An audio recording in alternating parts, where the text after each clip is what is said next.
what are you doing?" I screamed in surprise. In front of me stood my husband, Aaron, holding an empty beer glass with a fierce expression. My name is Marilyn, and I'm almost 45 years old. I live together with my husband, Aaron, and our son, Raul. My mother passed away when I was young, and my father, a single man, had raised me. Our family home is a restaurant that has been passed down for 5 generations. Known due to my father's good nature and skill as a chef, the restaurant has grown into a popular establishment with notoriously difficult reservations. Since I can remember, my father has been asking me to take over the restaurant. I wanted to fulfill his request because I love and respect him deeply. However, I had reasons why I couldn't inherit the restaurant. Firstly, I was terrible at cooking. Even when following recipes, the result would turn out completely different. No matter how much I practiced, I couldn't improve. Secondly, and this was a major issue, I couldn't handle customer service. I think people who say serving is easy have excellent communication skills, which I lacked severely. My communication skills were significantly subpar. Whenever I stood in front of others, my mind went blank. Making eye contact and speaking to people was impossible for me. Just taking orders would end up angering the customers. After helping out at the restaurant multiple times, I realized I was causing inconvenience by being there. I realized that I lacked the talent for customer service. With that in mind, I started considering the possibility of being useful behind the scenes. I enrolled in a business school to learn about management. That's where I met my current husband. Aaron was the complete opposite of me, always the center of his friend groups. I guess this is what they mean by having high communication skills. I always watched Aaron from afar with this thought in mind. Being socially awkward, I was naturally alone at university, but I didn't mind. However, being alone seemed to attract attention, and "We're going out for drinks with everyone. Want to come along? If it's not possible, that's okay, but if you can, definitely join us." That's how Aaron approached me. Later, I heard from Aaron that he had been curious about me. "You were always alone, right? And you were constantly watching me. But you never approached me or anything. That's why I got really curious." That's what Aaron said. And no, it's not like I was watching you with the intention of talking to you. I was just watching you because I couldn't approach you. I said that, surprising him. It seemed like Aaron couldn't understand my behavior, but I could understand what Aaron was saying. A lonely woman constantly glancing in his direction. Of course, that would pique his interest. I declined the invitation for drinks, but it became an opportunity for us to start talking and gradually become closer. Aaron had a similar background to mine, but he has siblings. "My older brother will inherit the family business, so I don't really need to study management. Well, it's just a precautionary measure, I guess," he said with a shy smile. I had an even better impression of him as a caring and family-oriented person. Aaron would talk about anything, so I also became comfortable sharing my thoughts. Naturally, I revealed that my family runs a restaurant and that I would eventually have to inherit it, along with my concerns about it. Aaron, having learned about my worries, "I'll help.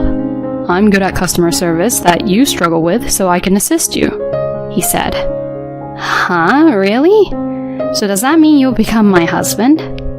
I blurted out those words unintentionally. "Yeah, I intended it as a proposal," Aaron said with a laugh. That became the starting point of our relationship. After we started dating, Aaron helped out at my family's restaurant, as he promised. He had a laid-back side, but his strong communication skills and reliability attracted me, and that's why I decided to marry him. We were happy when our child was born, but that happiness didn't last long. One day, my father suddenly collapsed. "He has about 6 months left." When the doctor informed us of that, my mind went blank. But I didn't have time to grieve. Should I keep the restaurant open without my father, the head chef? "If possible, could you continue operating the restaurant for the sake of the customers? My situation wouldn't matter to those who have made reservations." My father, looking worn out, said that to me, and I was troubled about what to do. I'll open the restaurant in his place, so Marilyn, stay by your father's side. With a strong tone, Aaron said those words. My father was surprised. Is it okay? It'll be a great help. The current chefs are all capable of doing the work. The quality of the food won't decline. Aaron, thank you. I'm counting on you. My father said repeatedly, bowing his head to Aaron. Suppressing the urge to cry, I also thanked Aaron multiple times. Without any hesitation, we entrusted everything about the restaurant to Aaron. This is the beginning of the incident. We noticed something was amiss about a month later. When I stopped by the restaurant after my father's hospital visit, "Excuse me, may I have a moment?" The employee approached me and said that. The employee is a woman in charge of catering, and she has been working for us for 5 years. You're the person who came in as a substitute for the head chef, and you're acquainted with the owner, right? By any chance, are you aware of the complaints from the other chefs? She said awkwardly. Acting head chef, I had never heard of such a thing. This comes as a surprise. Wait, a substitute? We didn't bring in any substitutes. My father told me that the current chefs can handle everything, even in the absence of the head chef. I said this in surprise. I can't believe it. He's been here for a month already. He was supposed to take over as the head chef, but he hasn't done any work at all. Please verify it with your own eyes. She said that and bowed her head before returning to work. What on earth is going on? My mind was filled with question marks. I don't suspect Aaron, but I can't ignore the voices from the employees. I have to confirm it somehow. The next day, I immediately informed Aaron that I would be going to the hospital and decided to sneak a peek into the kitchen. When I secretly went to observe, I was faced with a sight that was beyond belief. Hey, you guys, bring me some beers. I could hear Aaron's voice saying that. Just make some random snacks. It seemed like Aaron's friend was saying that. The two of them were using the chefs as their servants and doing whatever they pleased since morning. Drinking alcohol in the kitchen, my father would have been furious if he saw that. Suppressing my surprise and anger, "What are you doing?" I calmly asked, as soon as Aaron saw me. The hospital. Why? He panicked and was flustered. I had some errands and stopped by. Who is this person, by the way? And what have you been doing since morning? I asked, and Aaron seemed to resign himself. My friend lost his job, you see, so I wanted to help him out, and he came to assist for a little while, he explained. Next to Aaron, his friend looked awkward, lowering his head. But to drink alcohol in a place like this? I was speechless and appalled by Aaron and his friend's thoughtless behavior. Their actions were shocking, especially considering the trust I had placed in Aaron. However, causing a scene in the restaurant was out of the question. I sighed and said, "I'll ask for more details later, so take your friend and leave." With those words, I kicked them out of the restaurant. In Aaron's absence, I apologized to the chefs and employees. Then I went to the hospital and explained the situation to my father. What? They're interrupting the preparations and having a drinking party? They're really taking advantage. He was infuriated, as if he were about to storm in and confront them. "I'm sorry, Dad." I kept apologizing repeatedly, and in response, "There's no use being angry now. More importantly, Marilyn, are you okay?" He showed concern for me, having been betrayed by Aaron. His kindness made tears uncontrollably stream down my face.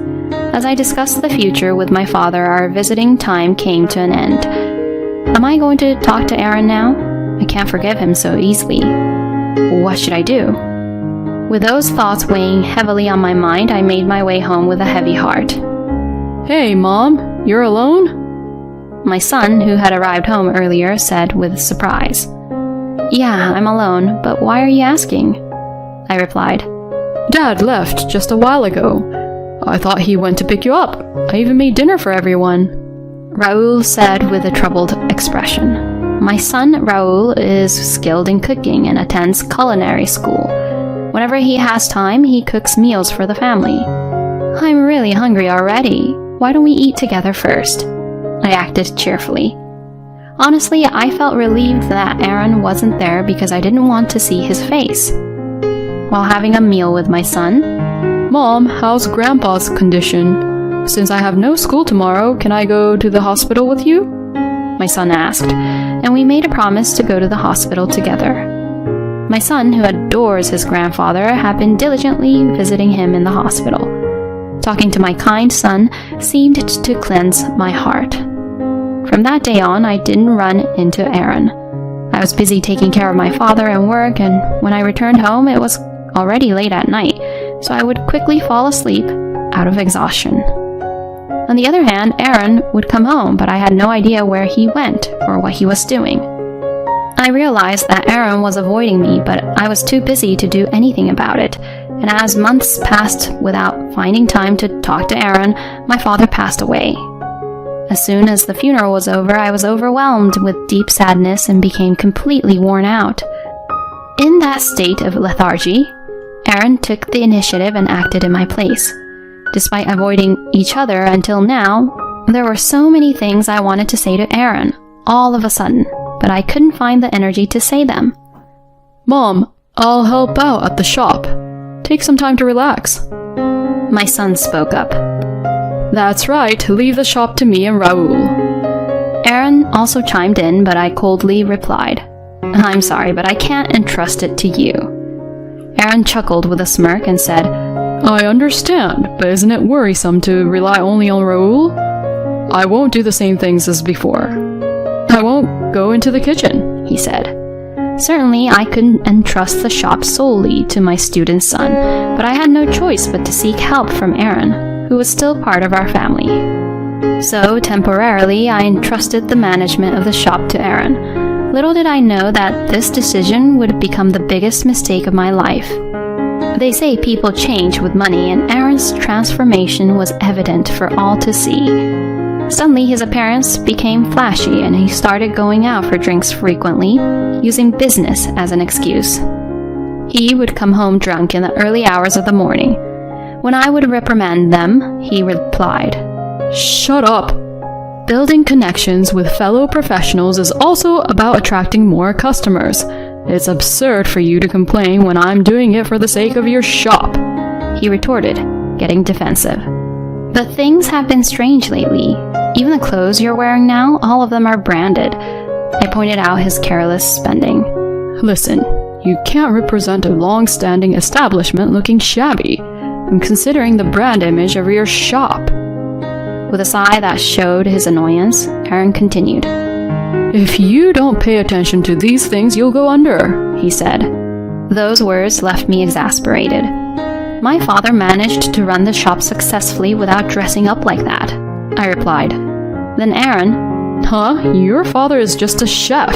He's a novice when it comes to running a business with cooking as his only skill, he said, belittling my father. Aaron pulled a beer out of the fridge and poured it into a glass. Do you even understand the current situation? I'm working in your place, you know. Instead of complaining, you should be grateful, he said, looking down on me. Are you serious?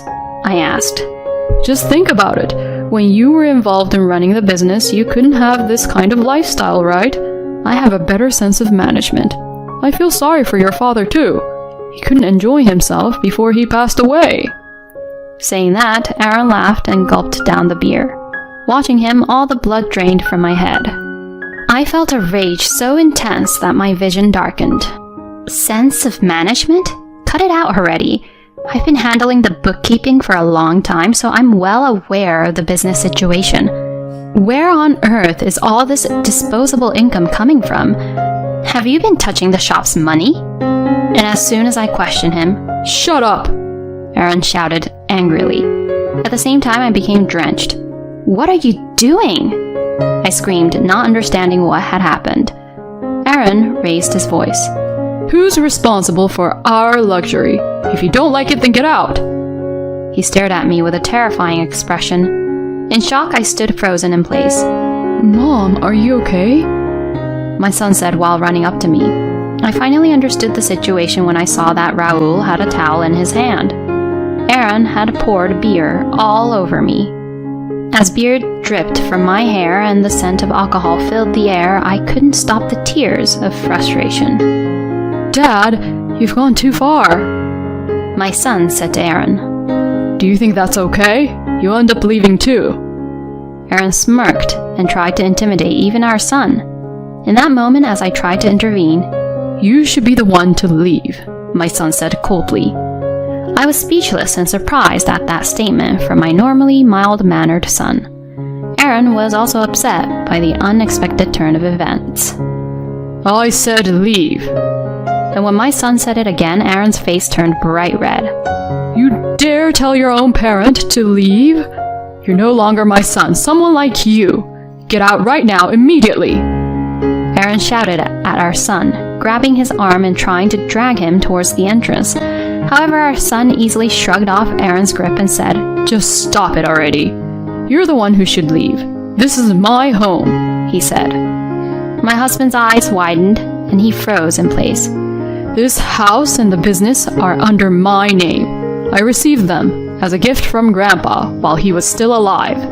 Upon hearing our son's words, Aaron furrowed his brows. What is this? What's going on? When did this... Aaron panicked, and our son calmly began to explain. While you were avoiding Mom, I discussed with Grandpa what could be done to protect the business and Mom. We came up with this plan to ensure Mom's safety, my son said. Aaron's face turned pale. Who do you think made it possible for you to grow this big?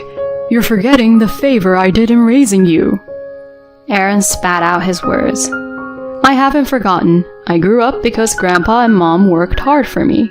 Isn't that right? My son calmly replied. What did you do for me, Dad?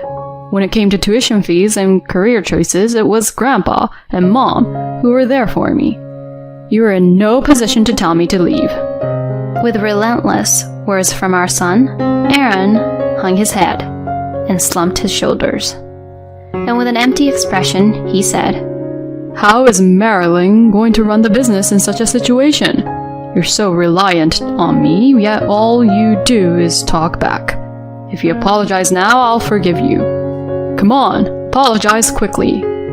He was pressuring us to apologize. Apologize? I was perplexed, but my son intervened. Mom, you don't need to apologize. It's Dad who should apologize. Mom, stay strong. His words snapped me out of it.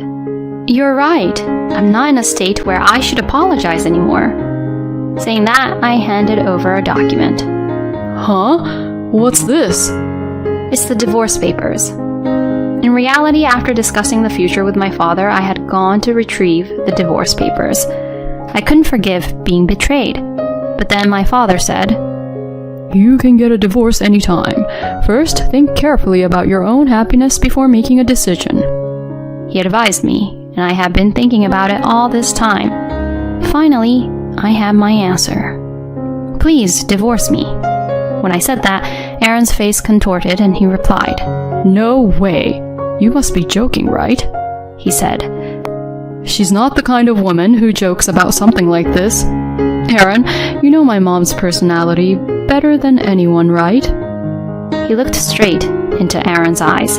Aaron's face turned even paler than white at my words. As expected, Aaron threw a tantrum and refused to get a divorce. But I had anticipated this outcome. You spent some of the store's money. Did you know that you are guilty of embezzlement? If you won't agree to divorce, then let's fight to the end. When I conveyed my determination to Aaron, he reluctantly agreed to the divorce. The assets we shared as a couple were minimal. The property inherited by my son from his father was not subject to division, so we were able to protect the shop in our family home. As for Aaron, it seemed that he couldn't change his extravagant lifestyle that he had once adopted. He didn't make a serious effort to find a job, but instead accumulated more and more debt. Eventually, he got involved in dangerous activities and strayed from the right path. I have no idea where he is now, and I can't contact him. I don't really care, but I hope he's living a strong life somewhere. As for me, I have been helped by my son, employees, and customers around me. Thanks to them, I have managed to keep going. It's painful that things I thought wouldn't change have indeed changed, but I've come to understand that change is inevitable. It's through change that people can grow. With that in mind, I'm working hard on improving my weak point, which is customer service. I learned the hard way that relying on others for customer service resulted in a painful experience. I'll use that lesson to guide my future. From now on, I won't run away from things I can't do. I'll face them head on. That's enough. My husband looked furious and suddenly poured beer on me. Don't get too cocky when you're the one who gets to live a nice life, all thanks to me. All you have to do is shut up and cook. I can't stand it anymore. I can't stay with this man after being treated like this. I can't do this anymore. I'm leaving. When I said that, my husband instantly changed his attitude.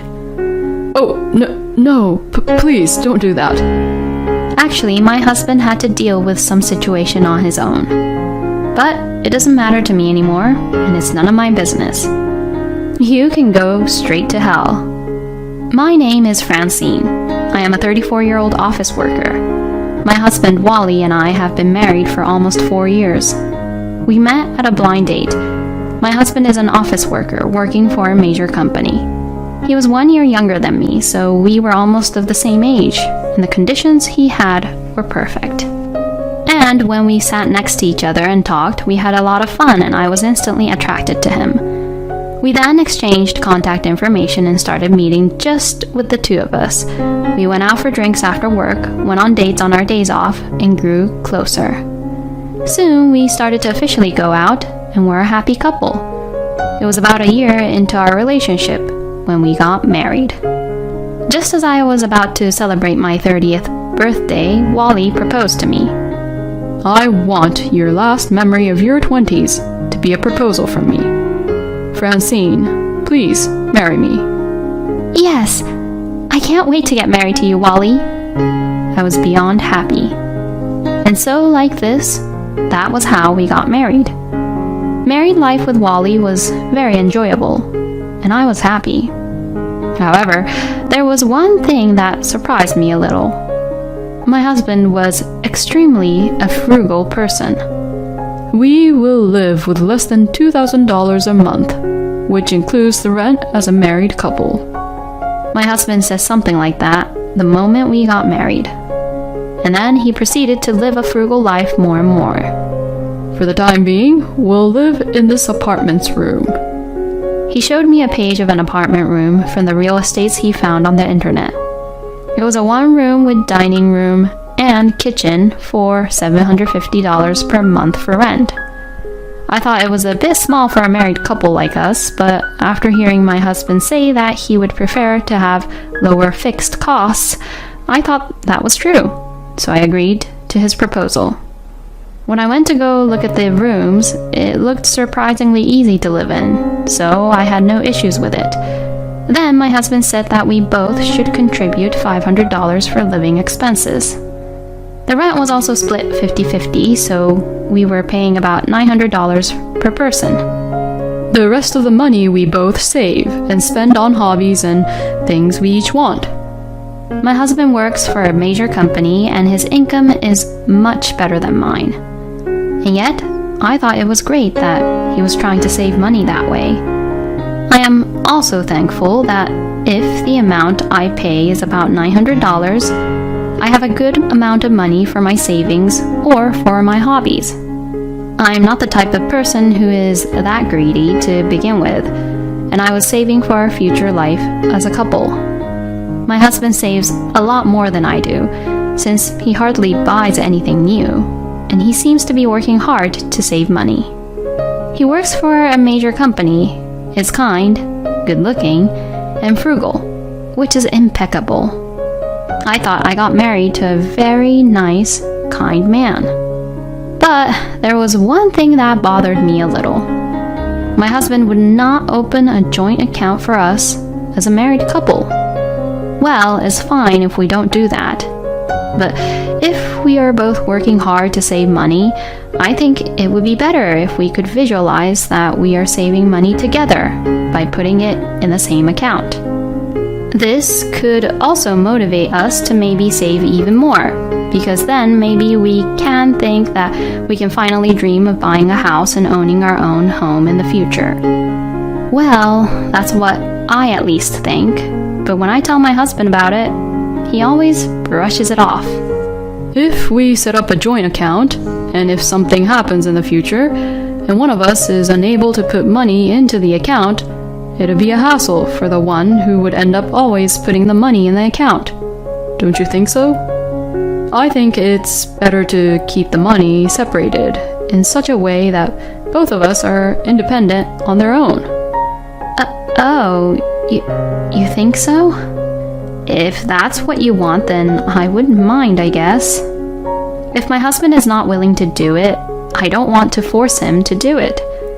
From then on, I accepted the lifestyle of not having a joint account as a couple, and we lived peacefully and had some calm days as a couple. I still spent some days where I wouldn't use my money at all, and I would occasionally go out to dinner with some friends and splurging a bit when buying gifts for my parents. My husband still seems to live frugally, and so after a few years of marriage, we have rarely gone on trips or anything like that. On his days off, Wally would generally stay at home or my husband goes out with friends, but he says that they just go out for drinks at inexpensive popular bars, and even if he goes there, he wouldn't spend much money. My husband is very busy with his work and has to go on business trips over weekends every month, so he doesn't have much time to hang out with his friends a lot. And so, 4 years have passed in our marriage. We have no children, so there is no particular change in our lives. It's not that I was being unsatisfied of our married life, but I was beginning to wonder if we were just living together rather than being a married couple. It sounds nice to say that we were living independently, together, but it didn't feel like we were living as a couple, and it felt more like we were sharing a room together or something like that. I wondered if my husband really loved me. I began to worry about that too. Then one day my husband says something like this: I'm thinking of saving money to build our own home for the future. What? Really? I was happy that my husband said that. I thought he was thinking for the both of us. So, I'd like you to put more money into the monthly living expenses a little more. I understand. Then let's set up a couple's account like we're going to build our own home. When I said that, my husband said, No, we don't have to do that. What? But why not? Wouldn't it be easier that way? Don't worry. I'll take care of the family finances. Then I can save more money if I get the money from you, Francine, in cash, and I'll take care of everything. Really? My husband is certainly a frugal man, but why is he so stubbornly unwilling to set up a joint account with me? I'll help you with the family finances as much as I can too, but... No, it gets messy and confusing when two people try to do it together. I'll get the money from you, Francine, and I'll give you the money for food and stuff from here. Okay, if you say so. I felt a little uncomfortable about Wally's proposal, but I decided to follow his idea. And I started to give him about $500 more every month than I did before. According to my husband's calculations, we would put about $1,500 each, and out of the $3,000, we would pay for the living expenses, including rent, and put about $1,700 to $1,800 into savings for building our own home. I was really surprised to hear his idea. If we take out the rent, we'll have about $400 to $500 to put into living expenses. We will have to pay for food, utilities, and daily necessities from there, which means we will have to save a lot of money. In fact, my husband only gave me $250 for food for the whole month. With such a small amount of money, it is quite difficult to make a full daily meal for 2 people. But my husband is working hard to save money so that we can build our own home, so I must work hard too. With this in mind, I desperately tried to plan out new ways to cook. I used bean sprouts and tofu to add to meat dishes and bought discounted foods and froze them immediately and tried to save money on food costs.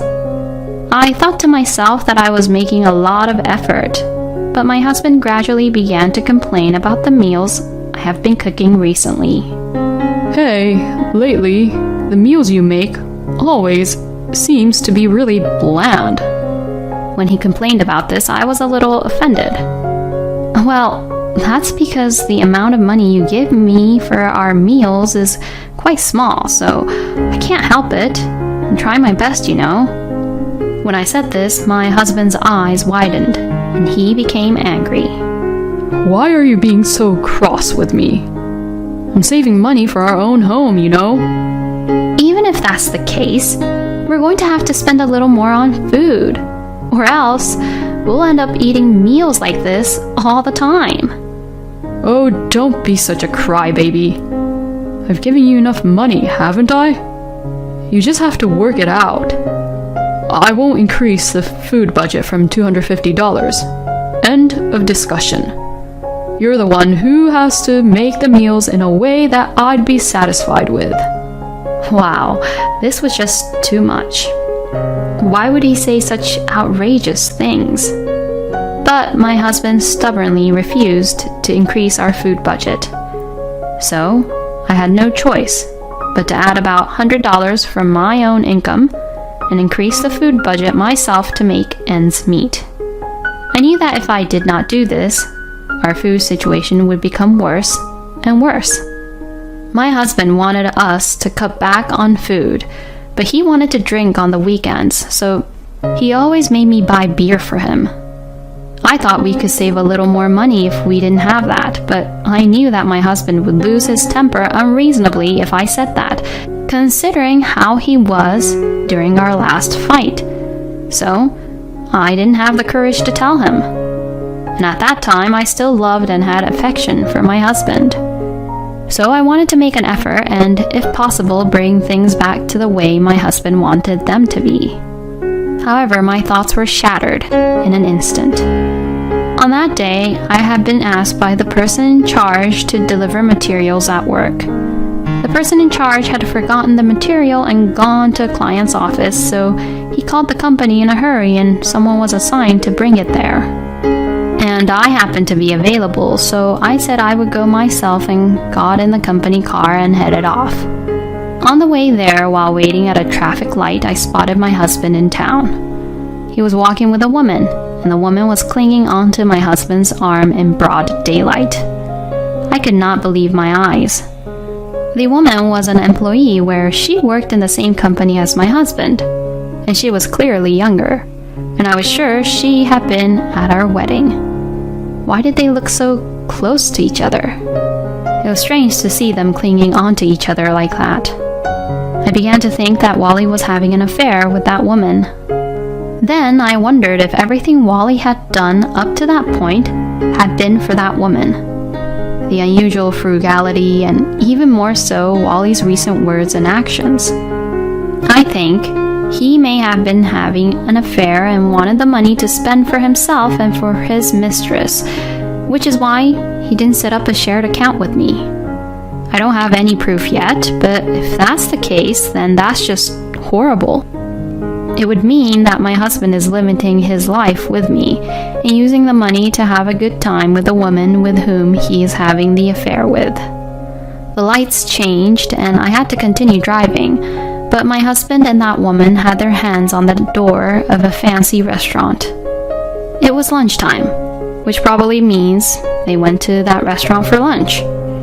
He wanted me to save money on food, and yet he was the one at the fancy restaurant spending money to eat those fancy meals.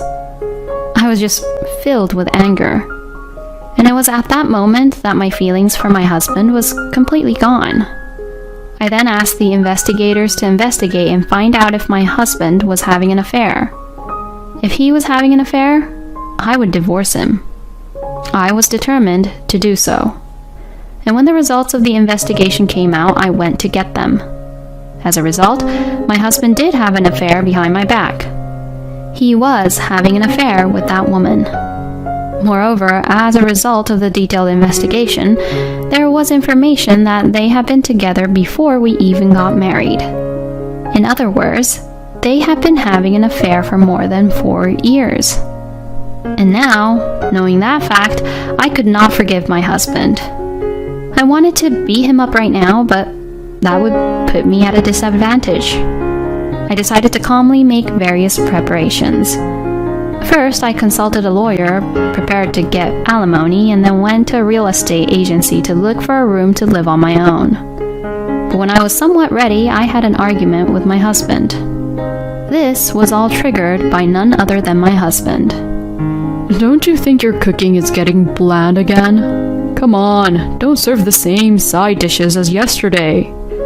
My husband started complaining to me just like that about the meals again. I had no affection for him anymore, so I coldly argued back.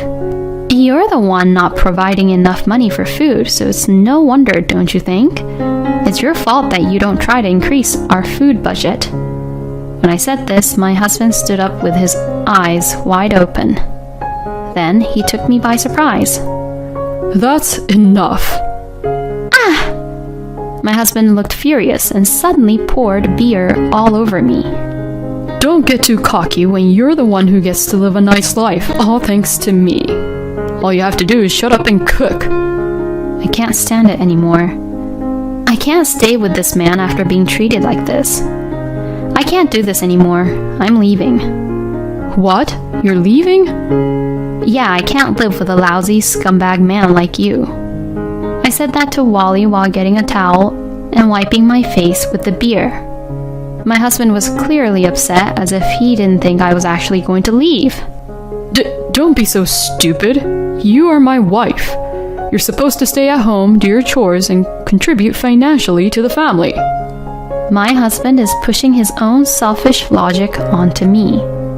What the hell are you talking about? That's your selfish point of view, isn't it? I mean, I'm planning to divorce you anyways. Divorce me? Now wait a minute. Why are you saying something so outrageous and completely unrelated to what we were discussing here? Well, that's because you're having an affair. What? No, I'm not. I even have proof, you know. I showed my husband the photo evidence I had obtained from the investigation. See, this is the proof that you are having an affair. I will divorce you and have you and your mistress pay alimony to me. When I said this, my husband immediately changed his attitude. What? No, please don't. My husband was extremely upset. Actually, my husband had to deal with some situation on his own. Wally's mistress was, in fact, pregnant. As a result of the investigation, I found out that my husband had gotten that woman pregnant. I guess that's why he needed the money, and that's why he was being extra frugal lately. But it doesn't matter to me anymore. I don't care if you need money or not. After all, your life with me was for stability, free money, and to make a good public impression, wasn't it? I got a hold of your colleague and asked him about you, actually. Excuse me? And I found out that actually you've been romantically involved with your colleague who's younger than you for a long time. But it seems like you were talking about marrying a woman who would obediently abide by your rules because you had to get married in order to get ahead in life with promotions and whatnot. And I was the one who fell on your trap, right? I really do feel like a complete idiot. So now that I know the truth, I'll take what I can get from you. And you can go straight to hell. No way. My husband was frozen, looking completely pale. While I saw my husband being like that, I packed up my belongings and went back to my parents' house for the time being. After that, I demanded alimony from my husband and the woman with whom he was having an affair with. I had sent content certificates to their workplaces and my husband's parents' home so that people around them knew about the affair. During the 4-year period of the affair, Wally's behavior was judged to be malicious, and the alimony was much higher than the normal rate because the marriage had been entered into on the assumption that the affair would continue from the beginning. As a result, I was able to claim $100,000 in alimony from my husband and $50,000 from his mistress. And because my lawyer was excellent, I got no division of property, so the money I had saved on my own did not go to my husband at all. After the divorce, my ex-husband and his mistress were saddled with a large amount of debt. My ex-husband was not frugal, but he had saved money from his marriage to me, and the rest of the money he had saved had been spent lavishly with his mistress, and he had no savings at all. And because of this incident, my ex-husband was demoted and he had to leave for a rural department in a local area. Wally's mistress decided that it was impossible for her to have a child on her own with the distance between them, so she had no choice but to quit her job and follow Wally. Later, I heard from one of my ex-husband's co-workers that the ex-husband's mistress was having a very difficult time making ends meet while paying alimony, living expenses, and childcare costs. Now they both work double shifts, and they are both a wreck, both physically and mentally. But it's all their own fault, and they deserve what they got. I am working through my lawyer to have their wages garnished mercilessly if they fail to pay their alimony on time. So they will have to spend the rest of their lives paying me alimony. Meanwhile, I have been investing my savings into investments and increasing my assets. Perhaps because of my husband, I have developed the habit of saving money, even if unintentionally, and I have saved up a lot, which is making my life a whole lot easier. I have been thinking recently that I would like to continue to increase my savings without changing my standard of living, and eventually retire a little earlier than usual. It's just terrible that Wally continued a relationship after marriage with someone he had been in a relationship with for quite some time. This is something like a marriage fraud. I hope guys like him would go to hell. I'm glad that Francine was able to claim a large amount of alimony without having any loss. I hope Francine will find a wonderful man this time and find happiness. Thank you for watching to the end. Please subscribe to our channel if you like. See you in the next video.